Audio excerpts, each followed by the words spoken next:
तो चलिए gender division के साथ शुरुआत करते हैं। जेंडर डिवीजन एक तरह की सोशल डिवीजन है जिसे हर जगह देखा जा सकता है, लेकिन पॉलिटिक्स की स्टडी में इसे रेयरली ही रिकॉग्नाइज किया जाता है। जेंडर डिवीजन को नेचुरल और अनचेंजेबल माना जाता है। हालांकि ये बायोलॉजी पर बेस्ड नहीं होता, बल्कि कुछ सोशल एक्सपेक्टेशंस एंड स्टीरियोटाइप्स पर बेस्ड होता है। स्टीरियोटाइप्स जो हर समाज में कुछ अंधविश्वास होते हैं, अंधविश्वास व्याप्त होते हैं, उनकी वजह से जेंडर डिवीजन उत्पन्न होता है। पहला टॉपिक है पब्लिक प्राइवेट डिवीजन। तो बॉयज़ और गर्ल्स को ये समझाकर बड़ा किया जाता है कि वुमेन की जो मेन रिस्पॉन्सिबिलिटी होती है वो घर का कामकाज करना होता है। और ये चीज़ मोस्ट ऑफ द फैमिलीज़ में रिफ्लेक्ट भी होती है। हम देखते हैं कि फैमिलीज़ में विमेन सारा घर के अंदर का काम करती हैं, जैसे खाना बनाना, कपड़े धोना, साफ़ सफाई करना, अपने बच्चों की देखभाल करना। ये सब मेन घर के बाहर के सारे काम करते हैं। ऐसा नहीं है कि मेन घर के कामकाज नहीं कर सकते, बट वो सिंपली ये सोचते हैं कि ये काम वुमेन का है और ये वुमेन की रिस्पॉन्सिबिलिटी है। जब इन जॉब्स के लिए पैसे दिए जाते हैं तो मेन इन वर्क्स को करने के लिए रेडी हो जाते हैं।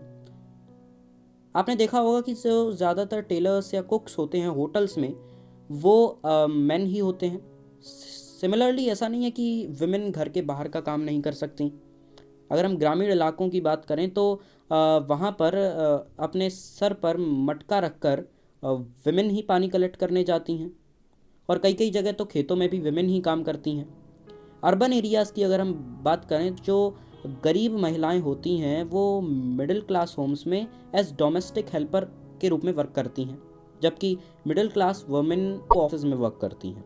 इनफैक्ट ज़्यादातर जो वुमेन होती हैं वो किसी तरह का पेड वर्क करती हैं और उसके साथ डोमेस्टिक लेबर भी होती हैं, यानी घर का कामकाज भी करती हैं नौकरी के साथ। लेकिन फिर भी उनके वर्क को इतनी ज़्यादा वैल्यू नहीं दी जाती और ना ही उनको इतनी ज़्यादा पहचान मिलती है। और अगर हम देखें तो पब्लिक लाइफ में वुमेन का जो रोल है, स्पेशली पॉलिटिक्स में, वो ज़्यादातर सोसाइटीज़ में काफ़ी कम है। पहले के समय में केवल पुरुषों को ही ये इजाज़त थी कि वो पब्लिक अफेयर्स में पार्टिसिपेट करें, वोट करें और पब्लिक ऑफिसेज में कॉन्टेस्ट करें। धीरे धीरे इस जेंडर इशू को पॉलिटिक्स में भी बढ़ाया जाने लगा।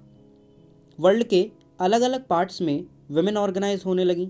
उन्होंने इक्वल राइट्स की मांग की, और उनकी मांग अलग अलग कंट्रीज़ में वोटिंग राइट्स के लिए ज़्यादा पावरफुल हुआ करती थी। ये जो एजिटेशंस थी, ये डिमांड करती थी कि पॉलिटिकल एंड लीगल स्टेटस जो है वुमेन का, उसे इन्हेंस किया जाए और उनकी जो एजुकेशनल एंड करियर अपॉर्चुनिटीज़ हैं उन्हें भी इम्प्रूव किया जाए। वुमेन मूवमेंट का उद्देश्य होता था पर्सनल एंड फैमिली लाइफ में वुमेन के लिए इक्वलिटी लाना, और इन मूवमेंट्स को फेमिनिस्ट मूवमेंट कहा जाता है। जेंडर डिवीजन को पॉलिटिक्स में एक्सप्रेस करना और इस क्वेश्चन पर पॉलिटिकल मोबिलाइजेशन, इन दोनों चीज़ों ने पब्लिक लाइफ में वुमेन के रोल को इम्प्रूव करने में बहुत हेल्प की है। आज के मॉडर्न वर्ल्ड में हम देखते हैं कि वुमेन साइंटिस्ट हैं, डॉक्टर्स हैं, इंजीनियर्स हैं, लॉयर्स हैं, टीचर्स हैं, प्रिंसिपल्स, हेडमास्टर्स, ये सब भी हैं। और ये सारे वर्क आज वुमेन कर रही हैं जो पहले के समय में उनके लिए सूटेबल नहीं माने जाते थे। वर्ल्ड के कुछ पार्ट्स में, जैसे अगर हम देखें स्कैंडिनेवियन कंट्रीज़ की बात करें, जैसे स्वीडन, नॉर्वे एंड फिनलैंड, यहाँ पर पब्लिक लाइफ में जो वुमेन का पार्टिसिपेशन है वो काफ़ी ज़्यादा है। लेकिन हमारे जैसे देश में, इंडिया में, वुमेन आज भी पुरुषों से पीछे चल रही हैं। हम आज भी एक male dominated and patriarchal society में रहते हैं।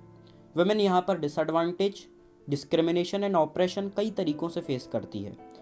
सबसे पहला तो अगर हम लिटरेसी रेट की बात करें तो मेन की लिटरेसी रेट है 76%, बट अगर हम मेन के कंपैरिजन में वुमेन की लिटरेसी रेट देखें बिल्कुल बहुत कम है, केवल 54% है। सिमिलरली इंडिया में गर्ल स्टूडेंट्स का जो रेशियो है, जो हायर स्टडीज़ के लिए जाती हैं, वो भी बहुत ही कम है। और अगर हम स्कूल रिजल्ट्स की बात करें तो रिजल्ट्स में बॉयज़ एंड गर्ल्स दोनों अच्छा परफॉर्म करते हैं, बट फिर भी पेरेंट्स बॉय की एजुकेशन पर अपने रिसोर्सेज को खर्च करना ज़्यादा प्रेफर करते हैं। दूसरा कि इसमें कोई शक की बात नहीं कि highly paid and valued jobs में वुमेन की संख्या काफ़ी कम है। अगर हम इंडियन वुमेन की बात करें तो वो एक इंडियन मैन अगर हम इंडियन वुमेन की बात करें तो वो एक इंडियन मैन से 1 घंटा ज़्यादा वर्क करती है, लेकिन फिर भी उनके काम के उन्हें पैसे नहीं दिए जाते, ना ही वैल्यू दी जाती है उनके काम को इतना ज़्यादा। 1976 के इक्वल रेम्यूनरेशन एक्ट ने ये डिक्लेयर किया था कि इक्वल वर्क के लिए इक्वल वेजेस दी जानी चाहिए, और कार्य के हर क्षेत्र में, चाहे वो स्पोर्ट्स ले लो, सिनेमा ले लो, फैक्ट्रीज ले लो, फील्ड्स ले लो, यहाँ पर वुमेन को पुरुषों से कम पैसे दिए जाते हैं, इवन जब दोनों सेम वर्क कर रहे हों। इंडिया के बहुत सारे पार्ट्स में पेरेंट्स आज भी ये प्रेफर करते हैं कि उनके बेटे हों, और वो ऐसे तरीके खोजते हैं जिससे वो गर्ल चाइल्ड को जन्म लेने से पहले ही अबॉर्ट करवा दें। ऐसे जो सेक्स सिलेक्टिव अबॉर्शन होते हैं, इनकी वजह से चाइल्ड सेक्स रेशियो में एक डिक्लाइन देखने को मिला है। पर 1000 बॉयज़ पर जो गर्ल चिल्ड्रन की संख्या है वो मेयरली 919 है हमारे देश में केवल। और जैसा कि आप स्क्रीन पर मैप को देख सकते हैं, तो मैप हमें दिखाता है कि ये जो रेशियो है ये बहुत सारी जगह पर तो 850 से भी कम पर आ गया है, और बहुत सारी जगहों पर 800 से भी कम है। ये जो अलग अलग तरह की रिपोर्ट्स आती हैं रोज़ हमें देखने को मिलती हैं, जो वुमेन के अगेंस्ट हैरेसमेंट होता है, एक्सप्लॉयटेशन होता है, एंड वायलेंस होता है, और अर्बन एरियाज़ पर्टिकुलरली वुमेन के लिए अनसेफ हो चुके हैं। इवन वुमेन तो उनके खुद के घरों में सेफ़ नहीं है, क्योंकि उनके साथ कई सारे डोमेस्टिक वायलेंस होते हैं, हैरेसमेंट होता है और उन्हें मारा पीटा जाता है। अब दूसरा टॉपिक देखते हैं, वुमेन्स पॉलिटिकल रिप्रेजेंटेशन।